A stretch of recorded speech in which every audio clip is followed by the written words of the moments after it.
Hello everyone. तो आज के इस वीडियो में हम लोग पढ़ेंगे हेनरी डेरोजियो को। हेनरी डेरोजियो ने जो पोएम लिखा है to India my native land, उसे भी इस वीडियो में आज हम लोग पढ़ेंगे और उनसे जो इंपॉर्टेंट क्वेश्चन आता है एग्जाम में उन सभी क्वेश्चंस को भी करेंगे। तो आप चाहे MJC 3 में हो या MIC 3 में हो, दोनों के लिए वीडियो होगा।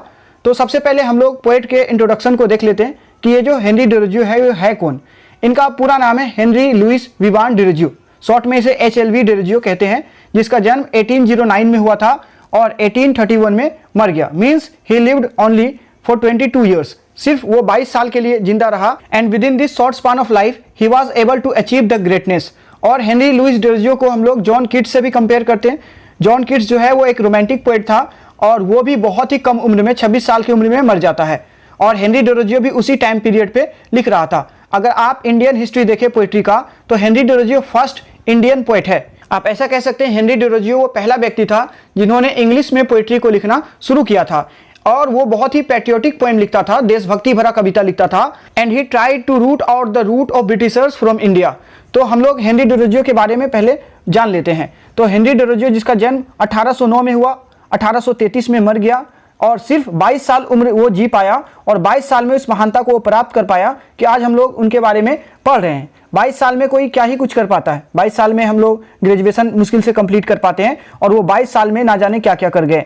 Was a prominent Indian poet, वो एक बहुत ही खास, प्रोमिनेंट यानी मुख्य भारतीय कवि हैं। एजुकेटर भी हैं, वो एजुकेशन भी दिया करता था। एंड सोशल रिफॉर्मर, और समाज में जो बुराई है उस समाज के बुराई को दूर करने वाले के रूप में, यानी एक सामाजिक सुधारक के तौर पे वो सामने आए। बोर्न इन कैलकाटा, और उनका जन्म कोलकाता में हुआ। He was a mixed Portuguese and Indian descent, और उनका जो परिवार है वो तो पोर्चुगीज भी थे और इंडियन भी थे। ऐसा आप कह सकते हैं कि उनका जो फादर था वो इंडो पोर्चुगीज थे और मदर जो थी वो एंग्लो इंडियन थी।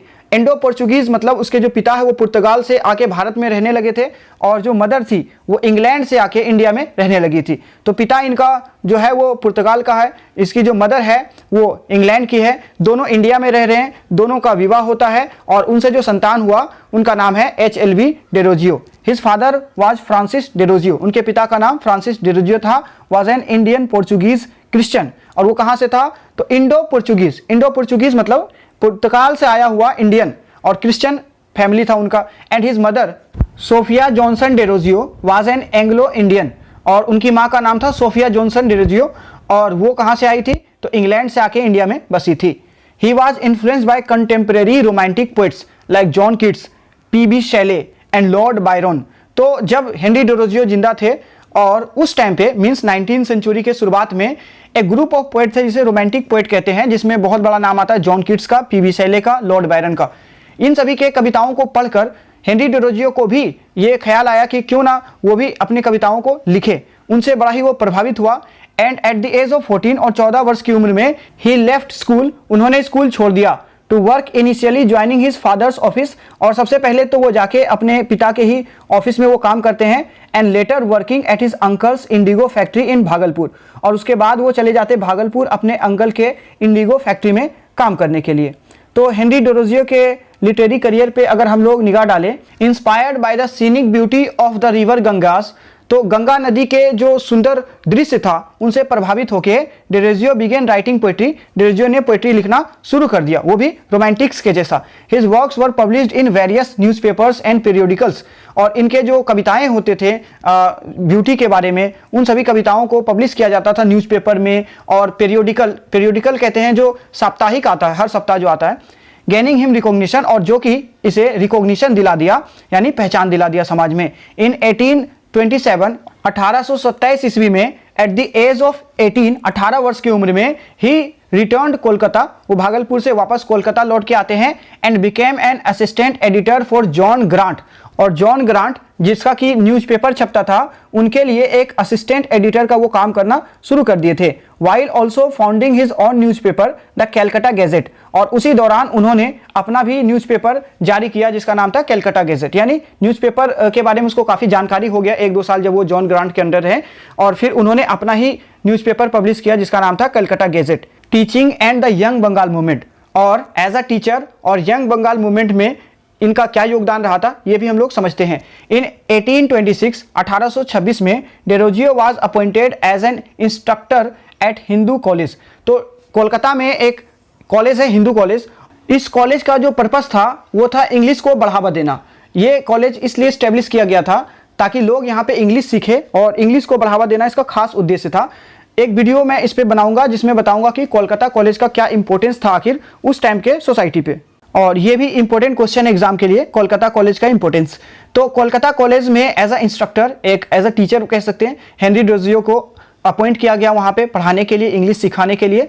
His radical ideas and teaching methods greatly influence his students. और जो हेनरी डेरोजियो है, इनका जो आइडिया है रेडिकल है, रेडिकल यानी उग्र। ये ऐसा नहीं कि ये मंद विचारों वाला है, इनके जो विचार है वो लोगों तक तुरंत पहुँचता है, तुरंत फैलता है।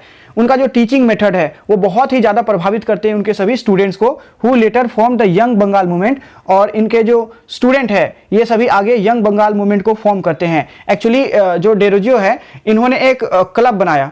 इस क्लब का उद्देश्य था कि जो भी लर्नेड पर्सन है, जो विद्वान लोग हैं, जैसे कि मान लीजिए हेनरी डेरोजियो है, उनका जो स्टूडेंट है और भी पढ़े लिखे लोग, वो सभी उस क्लब में आएंगे और वो सभी अपने अपने विचारों को रखेंगे, अपने जो आइडियाज़ है, अपने जो इन्वेंशंस है, उन सभी के ऊपर वो बात करेंगे। खास करके इसका उद्देश्य था कि समाज के अंदर जो बुराई है उसे निकालना है, जो हमारे समाज में अंधविश्वास फैला हुआ है उस अंधविश्वास को दूर करना है, और जो क्रिएटिव आइडियाज़ है उन पे चर्चा करना है ताकि ये जो लर्निंग है ये प्रमोट हो, लोगों तक जो है वो सही बात पहुँचे और क्रिएटिव आइडियाज़ लोगों तक पहुँचे। इसे ही आगे चल के हम लोग यंग बंगाल मूवमेंट के नाम से जानते हैं। एंड प्लेड अ की रोल इन बंगाल रेनेसा। और बंगाल में जब रेनेसा आया, या आप कह लो पूरे इंडिया में जो रेनेसा आया, इसमें इन स्टूडेंट्स का बहुत ही ज़्यादा योगदान था। क्यों? क्योंकि ये बहुत ज़्यादा रेडिकल थे, उग्र थे, ये पुराने चीज़ों पर ये सवाल करते थे। रेनेसा का तो मतलब ही हुआ है ना कि आपका जो मस्तिष्क है वो सो चुका है, आप जो है वो सवाल नहीं कर रहे हैं। समाज में कुछ भी बुरा चल रहा है, आप उस पर सवाल नहीं कर रहे हैं। आपको जो मान्यताएं दिया गया है आप सिर्फ उसे माने जा रहे, आप पूछ नहीं रहे कि ऐसा अगर हम करते हैं तो क्यों करते हैं। जैसे बहुत सारे रिलीजन हैं, उनमें कुछ मान्यताएं हैं, ये मान्यता हम लोग डायरेक्ट मान लेते हैं, ये पूछते नहीं कि इनसे आखिर होगा क्या, ये कितना सही है कितना गलत, कभी भी नहीं पूछते। तो ये सभी चीज़ें वहाँ पे बताया जाने लगा कि आप ऐसा ना करें, अंधा विश्वास ना करें, आप उनके पीछे के कारण जानने का कोशिश करें। जो मस्तिष्क सो गया था उसे जगाने का ही मतलब है रेनेसा, पुनर्जागरण, कि जो नॉलेज कहीं दब गया उस नॉलेज को फिर से निकाला जाए, जो आइडियाज़ कहीं दब गया उस आइडियाज़ को फिर से निकाला जाए। इसे ही बंगाल मूवमेंट कहा गया। This group was also non for its progressive and reformist ideas. और इस ग्रुप को हम लोग किस लिए जानते हैं? इनके प्रोग्रेसिव और रिफॉर्मिस्ट आइडियाज़। रिफॉर्मिस्ट यानी समाज में जो बुराई है उसे दूर करने वाले विचार। Challenging Orthodox Hindu practice. जो ऑर्थोडॉक्स कहते हैं कट्टर, जो कट्टर हिंदू प्रैक्टिस था। कहने का मतलब यह है कि कुछ ऐसा अंधविश्वास है जो कि लोग ब्लाइंडली फॉलो करता है। कुछ अंधविश्वास आप ऐसा समझे जैसे गाँव में आज भी अगर आप देखोगे कि कोई यहाँ से बिल्ली गुजर गया है तो कोई व्यक्ति वहाँ से गुजरना नहीं चाहता। पहले वो सोचता है कि ये कोई खतरा है, अगर कोई बिल्ली गुजर गया है तो हम वहाँ से गुजरेंगे तो खतरा हो जाएगा। तो ये सब कुछ और नहीं बल्कि अंधविश्वास है। एक बिल्ली के गुजरने से क्या ही हो जाएगा, कुछ भी नहीं होगा। और ऐसा मान्यता जिनके पास है वो काफ़ी पिछड़ा हुआ लोग है, और यही चाह रहे थे ये लोग कि अगर हम लोग तर्क को जाने, रीज़न को समझे तो ऐसे अंधविश्वास को दूर किया जा सकता है। इनके जो आइडियाज़ थे ये काफ़ी प्रोग्रेसिव थे, रिफॉर्मिस्ट थे, जो कि जो हिंदू ऑर्थोडॉक्स है उन्हें चैलेंज करता था, उनके प्रैक्टिसेस को, जो रीति रिवाज वो लोग निभाते हैं, कुछ ऐसे मामले में वो चैलेंज करता था। And advancing for social change, और ये सामाजिक बदलाव में सुधार को लाता था। Legacy and death. Derozio's influence extended beyond his short life. और डेरोजियो का हालांकि जीवन बहुत छोटा रहा था, सिर्फ 22 साल वो जिंदा रहे थे, बट उनका जो प्रभाव था लोगों के ऊपर, उनके स्टूडेंट्स के ऊपर, ये बहुत लंबे समय तक चला। ऐसा नहीं कि वो मर गया तो उनका प्रभाव खत्म हो गया, नहीं। He was forced to resign from Hindu college in 1831। 1831 ईस्वी में उसे मजबूर कर दिया गया ताकि वो हिंदू कॉलेज को छोड़ दे जबरदस्ती। इसका रीजन बस इतना सा है कि जिन स्टूडेंट्स को ये अंधविश्वास से दूर करता था, अंधविश्वास के बारे में वो सिखाता था, घर जाके जब वो स्टूडेंट अपने माँ बाप से ये अंधविश्वास को दूर करने को कहता तो उनके गार्जियन कभी इस बात को एक्सेप्ट नहीं कर पाते थे। उन्हें गुस्सा आता था कि ये आखिर कैसा टीचर है जो हमारे धर्म के खिलाफ ये उकसा रहा। स्टूडेंट्स को उन्हें लग रहा कि ये उकसा रहा। Due to the acquisition of promoting atheism and radicalism. Acquisition यानी आरोप, तो हेनरी डेरोजियो पे ये आरोप लगा कि वो प्रमोट करते हैं, क्या प्रमोट करते हैं? एथिज्म। एथिज्म यानी एथिक्स कहते हैं नास्तिक को, जो किसी भी धर्म में नहीं मानता है, तो गॉड के खिलाफ ये बातें बोलते हैं। एंड रेडिकलिज्म, और ये उग्रवाद को बढ़ावा देते हैं, उकसाते हैं, स्टूडेंट को जो है उत्तेजित करते हैं। तो इसके वजह से उन्हें क्या किया जाता है, हिंदू कॉलेज से जबरदस्ती निकलवा दिया जाता है। डिस्पाइट दिस, बट इसके बावजूद his legacy lived on through his student, इनके जो विचारधारा था ये इनके विद्यार्थी के जरिए से जारी रहता है। Many of whom became prominent figure in social reform, law and journalism, और इनके बहुत सारे स्टूडेंट आगे चल के वो सोशल रिफॉर्म यानी सामाजिक सुधारक के तौर पे, समाज सुधारक के तौर पे, लॉ यानी कानून में, जर्नलिज्म पत्रकारिता में वो बहुत बड़े प्रोमिनेंट फिगर बनते हैं। Derozio died of cholera on December 26, 1831, और 1831 ईस्वी में 26 दिसंबर को डेरोजियो कोलेरा कहते हैं हैजा को, कोलेरा नाम के डिजीज से मर जाते हैं। Derozio was also known as the first national poet of modern India, हमारा जो मॉडर्न इंडिया है, आधुनिक भारत, इनका जो पहला नेशनल पोएट है वो हेनरी डेरोजियो को ही कहा जाता है। And the history of Anglo Indian poetry typically begins with him, और अगर हम लोग इंग्लिश पोइट्री का बात करें कि अंग्रेजी में कविता कब से लिखा जाना शुरू हुआ, तो हेनरी डेरोजियो से ही लिखा जाना शुरू हुआ। He publish several poetry collection with notables poem including, उन्होंने बहुत सारे कविताओं के संग्रह को पब्लिश करवाया, और कुछ इंपॉर्टेंट कविताएं हैं जिसमें to India my native land, जो कि आज हम लोग पढ़ेंगे, and the harp of India, जो कि कल हम लोग पढ़ेंगे। ये उनके बहुत सारे कविताओं में से दो बहुत ही खास पोएम है जो कि हम लोग को पढ़ना है। तो आज इस वीडियो में हम लोग जो पोएम पढ़ेंगे to India my native land, इस पोएम को डिटेल में line by line, word by word पढ़ेंगे। इसके अंदर जो भी पोएटिक डिवाइस यूज किया गया है, फिगर ऑफ स्पीच यूज किया गया है, वो हम लोग पढ़ेंगे। इसका राइम स्कीम क्या है वो पढ़ेंगे, और इस पोएम से जो भी क्वेश्चन आंसर एग्जाम में आता है उन सभी क्वेश्चन आंसर को भी हम लोग करेंगे। तो चलिए हम लोग पोएम को स्टार्ट करते हैं। पोएम का नाम है to India my native land by Henry Derozio. तो टू इंडिया का मतलब क्या हुआ, जैसे टू का यूज हम लोग करते हैं किसी को एड्रेस करने के लिए। अगर मैं कहूँ टू मोहन, यानी मोहन के लिए, मोहन को मैं कुछ कहना चाहता हूँ तो टू मोहन कहूँगा। उसी तरह से मैं अगर इंडिया से कुछ कहना चाहता हूँ तो मैं कहूँगा टू इंडिया। कौन इंडिया? माई नेटिव लैंड, जो कि मेरा देश है। तो यहाँ पे जो कुछ भी कहा जाएगा इस कविता के अंदर, आप समझे वो इंडिया से कहा जाएगा, इंडिया को कहा जाएगा। और जब आप किसी ऐसे नॉन लिविंग को कहते हैं और उनसे कोई रिस्पॉन्स नहीं आता है, तो इस टाइप के पोइटिक डिवाइस को आप कहते हैं अपोस्ट्रोफी। तो यहाँ पे to India my native land में कौन सा पोइटिक डिवाइस है? अपोस्ट्रोफी, क्योंकि आप जो कुछ भी कहोगे उसका कोई रिस्पॉन्स नहीं आएगा। माई कंट्री, मेरा देश, मीन्स यहाँ डेरोजियो जो कुछ भी कह रहे हैं वो अपने कंट्री इंडिया को ही कह रहे हैं। इन दाई डेज ऑफ ग्लोरी पास्ट, दाई का मतलब होता तेरा, इन दाई डेज, तेरे वो दिन, कौन सा दिन? ऑफ ग्लोरी पास्ट, ग्लोरी यानी गौरव, महिमा, प्रतिष्ठा, पास्ट यानी अतीत के, तेरे वो जो अतीत के दिन थे, तुम्हारे वो जो अतीत के दिन थे वो बड़े ही गौरव भरा था, वो बहुत ही ज़्यादा सम्माननीय था, एक प्रतिष्ठा था तुम्हारे अंदर। अ ब्यूटियस हेलो सर्कल्ड राउंड दाई ब्रो, अब ब्यूटियस, ब्यूटियस मीन्स ब्यूटीफुल। हेलो, हेलो क्या होता है? हेलो एक आप कह सकते हो जैसे कोई देवी देवता है तो उनके पीछे अक्सर ऐसा गोल निशान दिखाया जाता है और उनसे लाइट आता है। आपने वो लाइट देखा होगा जो ट्यूब लाइट आता है, जो ऐसा सर्कल रहता है, गोल रहता है, उनसे लाइट निकलता है। और जब कभी भी किसी देवी देवता को दिखाया जाता है तो उनके सर के पीछे एक ऐसा गोल लाइट होता है जहाँ से रोशनी निकल रहा होता है, जो कि ये दिखाता है कि ये जो भी है ये बहुत ही ज़्यादा सुप्रीम है, ये गॉडेस कैरेक्टर है, ये गॉड लाइक कैरेक्टर है। तो तुम्हारे जो सर के पीछे एक सर्कल हुआ करता था देवी के जैसा, राउंड दाई ब्रो, ब्रो कहते हैं किसी पहाड़ी के जो सबसे ऊंचा भाग होता है, यानी कि उनका जो शिखर होता है, जो चोटी होता है। आप ऐसा कह लो जैसे कि कोई गॉड होता है या गॉडेस होती है, वो काफ़ी ऊंचा होती है और उनके सर के पीछे जिस तरह से वो सर्कल बना होता है जिससे वो बहुत ही डिवाइन मालूम होता है, वैसे ही एक टाइम पे तुम भी थी। मीन्स यहाँ पे एक डायरेक्ट कंपैरिजन है हमारे कंट्री का गॉडेस से। अक्सर यहाँ पे जो लोग हैं वो कंट्री को, अपने देश को क्या मानते हैं? तो देवी की तरह मानते हैं। और हम लोग अक्सर कहते हैं India is our motherland, Bharat हमारी मातृभूमि है। तो इस तरह से आप देखोगे कि इंडिया का कंपैरिजन डायरेक्ट एक ऐसे गॉडेस से किया जा रहा है जो कि बहुत ही ज़्यादा ग्लोरी है, उनका बहुत ही ज़्यादा प्रतिष्ठा है, उनके सर के पीछे एक हेलो बना हुआ है जिससे वो डिवाइन लाइक कैरेक्टर लगता है। तो यहाँ डायरेक्ट कंपैरिजन है, यहाँ आप समझ सकते हैं कि मेटाफर का यूज किया गया क्योंकि मेटाफर में डायरेक्ट कंपैरिजन होता है। एंड वर्शिप्ड, और तुम्हारा पूजा हुआ करता था, तुम्हारा पूजा किया जाता था किसके जैसा? एज अ डेटी, एक देवी के जैसा। एज का प्रयोग करते हैं सिमिली के लिए, तो एज अ डेटी, एक देवी की तरह तुम्हारा कभी पूजा किया जाता था। दाऊ वास्ट, आप समझ ले, दाऊ कहते हैं यू को, ये आर्केक वर्ड है, यानी अप्रचलित शब्द है। पहले इसका यूज बहुत ज़्यादा होता था, बट अब दाऊ को यूज करता नहीं, यू यूज करता है।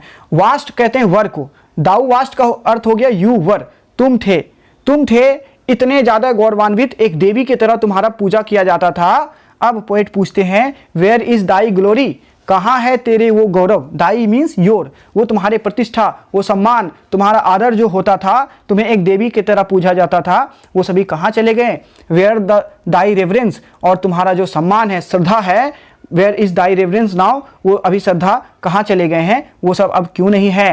The eagle pinion is chain down at last. Eagle pinion, pinion कहते हैं पंख को कह सकते हैं। पिनियन आपका कोई मजबूत हिस्सा हो, जैसे कि कोई घोड़ा है, घोड़ा बहुत तेज दौड़ता है, क्यों, क्योंकि उनका जो पाँव है वो बहुत ज़्यादा मजबूत है। अगर उनके पाँव को अगर मैं जंजीरों से जकड़ दूं तो क्या घोड़ा दौड़ पाएगा, बिल्कुल भी नहीं दौड़ पाएगा। उसी तरह से इंडिया को यहाँ पे ईगल से कंपेयर किया गया है, डायरेक्ट कंपैरिजन है, आप इसे मेटाफर कहेंगे कि भारत किसके तरह था, भारत एक ईगल की तरह था। ईगल जो कि आकाश में बहुत ऊंचा उड़ता है और स्वतंत्र रूप से उड़ता है, बट अब जो ईगल है उसके पिनियन को, उसके पंख को इस चैन डाउन एट लास्ट, आखिरकार उसको जंजीरों से जकड़ दिया गया है। ईगल के पंख को जंजीरों से जकड़ दिया गया है, मीन्स उन्हें अब गुलाम बना लिया गया है, उन्हें अब पिंजरे में डाल दिया गया है। ठीक उसी प्रकार से एक समय था जब भारत आज़ाद था, और जब भारत आज़ाद था तब इसका बहुत ज़्यादा प्रतिष्ठा था, सम्मान था। भारत एक मुक्त आकाश में उड़ने वाले, स्वतंत्र रूप से उड़ने वाले ईगल की तरह था, और उस ईगल को आज पिंजरे में डाल दिया गया, उसे गुलाम बना लिया गया है।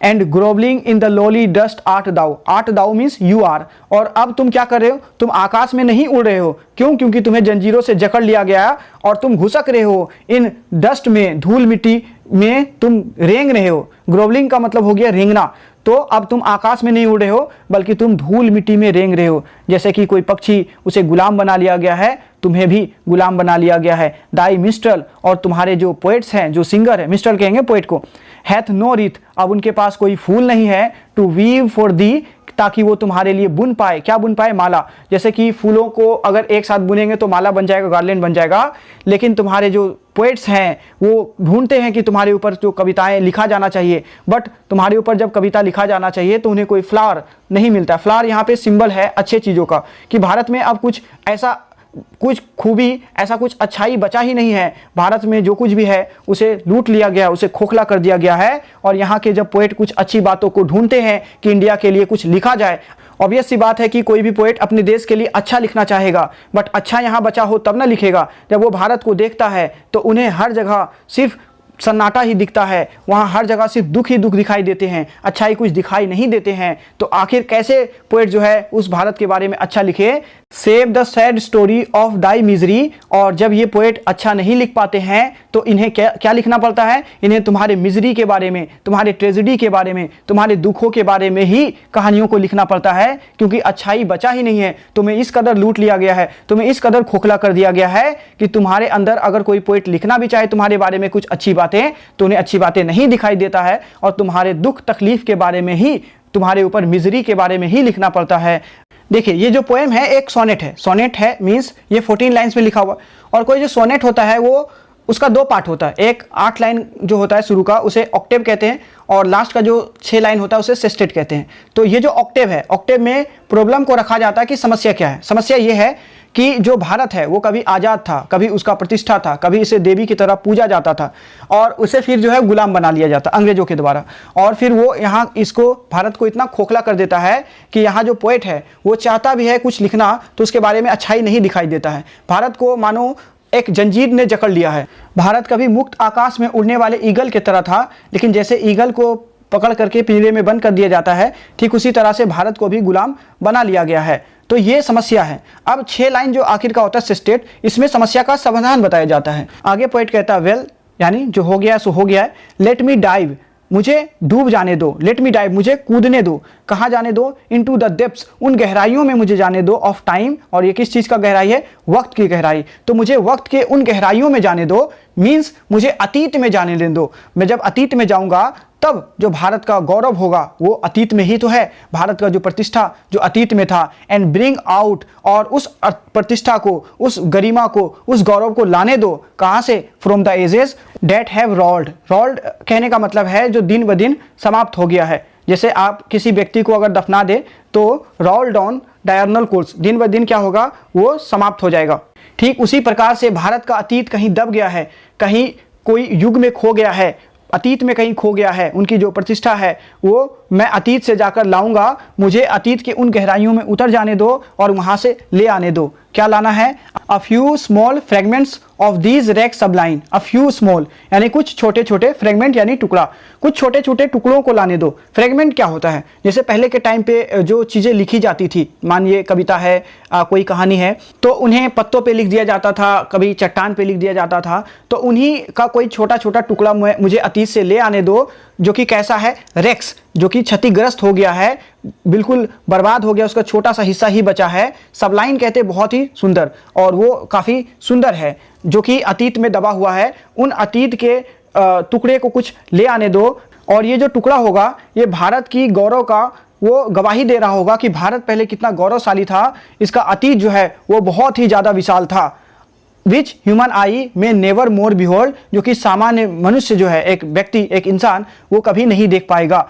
मीन्स अगर अतीत से उसे ले आया जाए तभी इस सामान्य व्यक्ति को, इन सभी लोगों को बताया जा सकता है कि भारत की जो गौरव था, जो प्रतिष्ठा था, वो कितना ज़्यादा था, जिसे सामान्य आंख जो है वो कभी नहीं देख पाया है, ताकि जो लोग हैं उन्हें देखे और जाने कि भारत की जो प्रतिष्ठा है, जो गौरव है, जो इतिहास है, वो कितना ऊंचा रहा है। And let the garden of my labour be, garden कहते हैं रिवॉर्ड को, और मैं जब अतीत में जाऊंगा और जाकर उन सभी चीज़ों को लाऊंगा जिससे हम आज भी गौरवान्वित महसूस करेंगे, इन सब के बदले में जो मैं इतना मेहनत करूंगा, इतना लेबर करूंगा, इसके बदले में मुझे क्या रिवॉर्ड चाहिए? मुझे रिवॉर्ड चाहिए माई फॉरेन कंट्री, मेरा देश मुझे चाहिए, my foreign country, one kind of wish for thee, यही मेरा जो है गुजारिश है, मेरा यही इच्छा है कि मैं अपने देश के लिए जो कुछ भी करूंगा उसके बदले में मुझे क्या चाहिए? मुझे मेरा देश चाहिए, मुझे मेरे देश के वो प्रतिष्ठा चाहिए, वो सम्मान चाहिए, मेरे देश के जो अतीत है उन सभी चीज़ों को चाहिए। मेरे देश के पास कभी आर्ट्स, साइंस, कल्चर, लिटरेचर, हर एक चीज़ हुआ करता था, जिसे आज अंग्रेजों ने खोखला कर दिया है। मैं चाहूँगा कि उन सभी चीज़ों को मैं अतीत में जाकर उसे वापस लाऊं और लोग फिर से उसी तरह से गौरवान्वित महसूस करें जैसा कि वो करते थे। तो ये लास्ट का 6 लाइन जो है वो सेस्टेट है, जिसमें समस्या का समाधान कैसे किया जा सकता है, कैसे भारत की जो प्रतिष्ठा है, गौरव है, उसे वापस लाया जा सकता है, इसे हेनरी डेरोजियो ने बताने का कोशिश किया है। और इसमें हम लोग अब पोएटिक डिवाइस को देखेंगे कि कौन कौन सा पोएटिक डिवाइस इसमें यूज हुआ। सबसे पहले आप जब हेडिंग देखेंगे to India my native land, तो ये एक अपोस्ट्रोफी है। क्यों? क्योंकि भारत को कहा जा रहा है और भारत यहाँ पे रिस्पॉन्स नहीं दिखा सकता।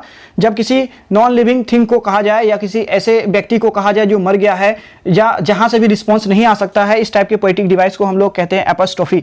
उसके बाद आप देखोगे यहाँ पे लिखा हुआ है दाई ब्रो, तो यहाँ पे डायरेक्ट तुलना किया गया इंडिया का एक गॉडेस से, अ ब्यूटियस हेलो सर्कल डाउन दाई ब्रो। तो यहाँ पे भारत का तुलना किससे किया गया है? गॉडेस से किया गया। डायरेक्ट कंपैरिजन क्या कहलाता है? तो मेटाफर कहलाता है। आगे आप आओगे तो यहाँ मिलेगा as a deity, as a deity, एक देवी के जैसा, क्योंकि यहाँ पे एज है तो एज का यूज जो है वो सिमिली कहलाता है। और जब हम लोग इस पोएम को पढ़ते हैं तो हमारे आंखों के सामने एक तस्वीर भी साथ ही साथ चल रहा होता है, इसलिए आप कहोगे कि इसमें इमेजरी का भी यूज किया गया है। इमेजरी उस फिगर स्पीच को कहते हैं जिसको पढ़ने के बाद आपकी आंखों के सामने कुछ इमेज आ जाता है। ठीक उसी तरह से दाई ईगल पिनियन इन चैन डाउन, तो यहाँ पे भारत का तुलना जो है वो ईगल से किया जा रहा है, तो डायरेक्ट कंपेरिजन है, यहाँ पे मेटाफर कहलाएगा।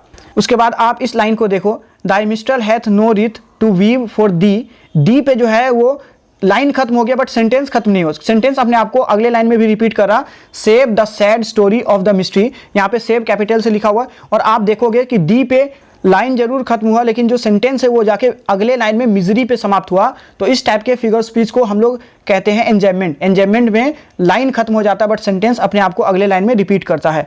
और इसी में आपको मिलेगा save sad story, Shaw sound repeat कर रहा है तो इसे आप कहेंगे एलिट्रेशन। आगे नीचे आपको मिलेगा डाइव डेथ, इसे भी आप एलिट्रेशन कहेंगे क्योंकि डॉ साउंड का यहाँ पे रिपीटेशन मिल रहा है। ऐसे ही आप ढूंढेंगे तो आपको और भी बहुत सारे फिगर स्पीच मिल जाएंगे यहाँ पे। इसके बाद हम लोग राइम स्कीम पे आ जाते हैं। राइम स्कीम इसका क्या है, पोएम का बहुत ही इंपॉर्टेंट है। एक एक करके हम लोग चेक करते हैं कि राइम स्कीम क्या है।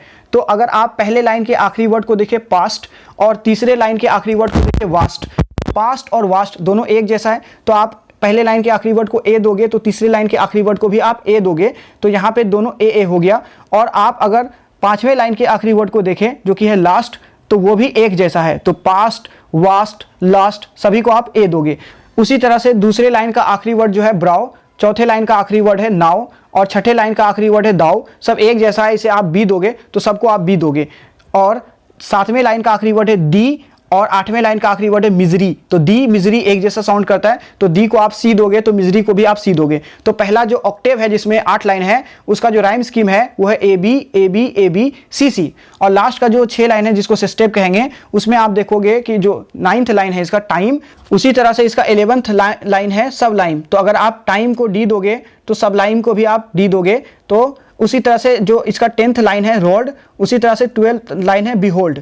तो अगर आप रोड को ई दोगे तो बिहोल्ड को भी ई दोगे। और आप अगर लास्ट का 2 लाइन देखें, 13 लाइन में बी है और 14th लाइन में है दी। तो बी और दी सेम है और इसी टाइप का हमने सी दिया था, तो सी भी तो एक ही तरह से जैसे दी था बी था, तो आप लास्ट के लाइन को दोगे सी सी। तो आखिर का जो 6 लाइन है उसमें राइम स्कीम बनेगा डी ई सी सी। और अगर आप ओवरऑल राइम स्कीम को देखें तो टोटल बनेगा A B A B A B C C D E C C. हो सकता है आपको लग रहा हो कि ये सब करना इतना जरूरी नहीं, इतना डिटेल में करने की क्या जरूरत है, एग्जाम में तो उतना पूछा नहीं जाता। बट आप यहाँ पे एक बात समझ ले कि एग्जाम में आपको स्टोरी लिखने का मार्क्स नहीं मिलता है, बल्कि स्टोरी के साथ साथ जो फिगर स्पीच यहाँ यूज किया गया, पोएटिक डिवाइस यूज किया गया, जब आप पूरा लिखोगे तो बेहतर मार्क्स आपको मिलेगा। अगर आप चाहते हैं कि एग्जाम में आपको पूरा मार्क्स मिले, एक भी नंबर आपका जितना नंबर का क्वेश्चन है उसमें एक भी नंबर ना कटे, तो आपको पूरा सिस्टमैटिक वे में लिखना पड़ेगा। उसमें जो राइम स्कीम है वो क्या है, पोएम कैसा है, हर एक बात पोएम में जो डिटेल है वो देना पड़ेगा आपको। सिर्फ स्टोरी लिखने से काम नहीं बनता। तो मैं आपको जिस तरह से बता रहा हूँ इस पोएम को आपको उसी तरह से लिखना है एग्जाम में। अबाउट द पोएम, पोएम के बारे में कुछ इंपॉर्टेंट बातें हैं। This is a patriotic poem by HLV Derozio. एक बहुत ही ज़्यादा पैट्रियोटिक पोएम है, देशभक्ति भरा कविता है। हम लोगों ने देखा कि किस तरह से अंग्रेजों के जड़ को जड़ से उखाड़ फेंकने की बात इसमें किया जा रहा था, कैसे भारत की प्रतिष्ठा को, गौरव को वापस लाने की बात किया जा रहा था। The poem is a sonnet. Poem जो है एक सोनेट है, which means it is written in 14 lines. 14 पंक्ति में ये लिखा हुआ है। The rhyme scheme of this poem is A B A B A B C C. ये तो ऑक्टेव हो गया। उसके अलावा डी ई सी सी, ये लास्ट का सेस्टेव हो गया। Many of the poetic devices are used in the poem like apostrophe, metaphor, simile, alliteration, adjustment, imagery, personification। तो बहुत सारे poetic device इसमें आपको देखने को मिलेगा। जैसे अगर आप कुछ एग्जांपल देना चाहें, जैसे apostrophe कहाँ मिला, तो to India my native land. यहाँ पे पोएट जो है इंडिया से ये सभी बातें कर रहा है, बट इंडिया उसे रिस्पॉन्स नहीं कर सकता, इसलिए apostrophe है। सिमली कहाँ मिलेगा, तो worshipped as a deity, as का प्रयोग किया जा रहा है तो सिमली है। मेटाफर कहाँ मिलेगा, the country is compare to the eagle. Bharat का तुलना ईगल से कर दिया गया, the eagle is pinioned chain down at last, ये पोएम में मिला वर्ड। एलिट्रेशन कहाँ दिखता है, save the sad story of misery. यहाँ पे सौ एस साउंड रिपीट कर रहा है, इसे यहाँ पे एलिट्रेशन। उसी तरह से आप कविता जो पढ़ते हैं तो वहाँ पे आपको पोएम का इमेज दिखता है कि हाँ ऐसा ऐसा काम चल रहा है, वहाँ पे आपके नजरों के सामने कुछ इमेज आ जाता है, इसलिए इसको इमेजरी भी आप कहोगे। यहाँ पे आप देखोगे भारत को जो है वो देवी बनाने का बात किया गया है, तो आप इंसानों जैसा भी गुण अगर डालने का कोशिश करते हो तो उसे पर्सोनिफिकेशन कहते हैं। In this poem he represents the glorious period of India. तो इस कविता के अंदर हेनरी डेरोजियो जो है वो भारत के गौरवशाली इतिहास को दिखलाने का कोशिश करता है, वो दिखलाता है। And tries to make the readers aware of India's glorious past. और वो पाठकों को, रीडर्स को अवेयर कराता है कि भारत जो है बहुत ही ज़्यादा गौरवशाली था अपने अतीत में। The poem represents a picture of India. ये जो कविता है वो एक भारत के तस्वीर को हमारे सामने रखता है in the past and compares it with present India. और कैसा तस्वीर, वो भारत जो अतीत का भारत है, उस अतीत के भारत की तुलना वर्तमान के भारत से किया गया कि अतीत में भारत कितना ज़्यादा गौरवशाली था और वर्तमान में भारत कितना ज़्यादा खोखला हो गया है। The poet tells India that she had a glorious history of science, arts, philosophy and architecture.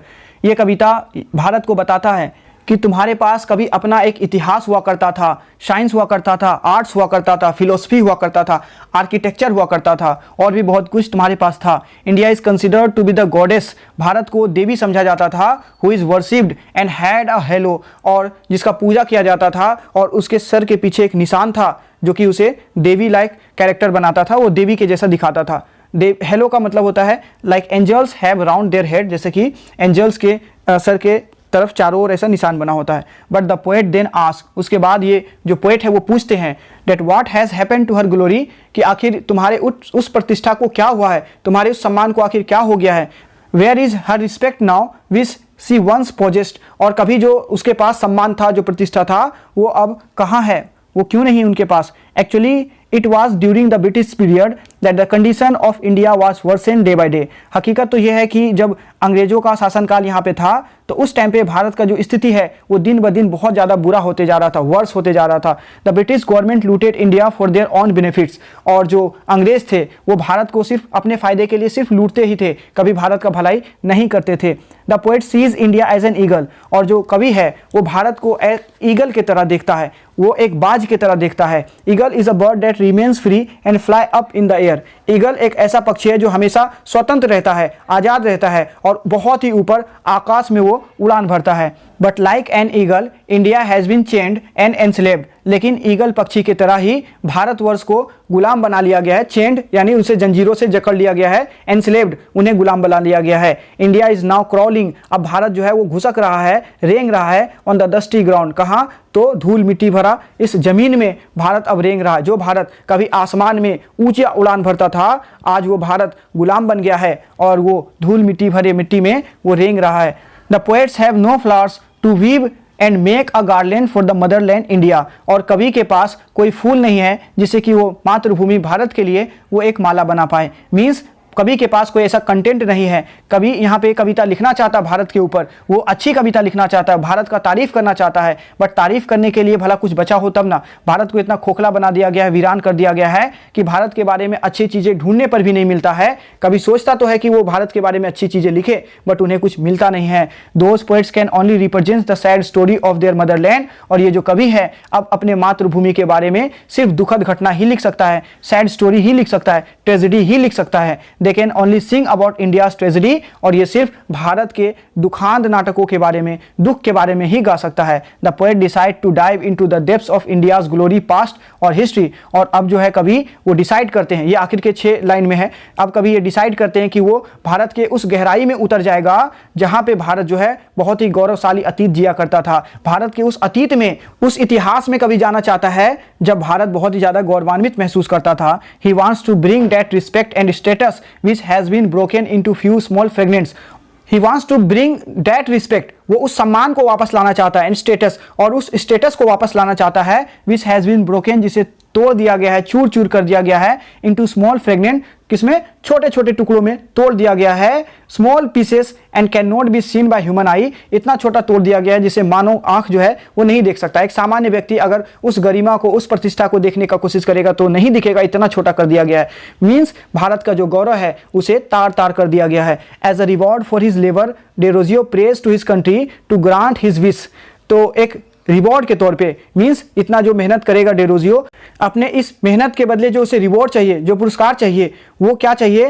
That is return of the past glory and pride. कि भारत का जो अतीत था, गौरवशाली इतिहास था और जो प्राइड था उनका, वो सारा लौट आए। मीन्स हेनरी डेरोजियो को अपने लिए कुछ नहीं चाहिए बल्कि भारत के लिए चाहिए। वो चाहता है कि भारत का अतीत वापस लौट जाए।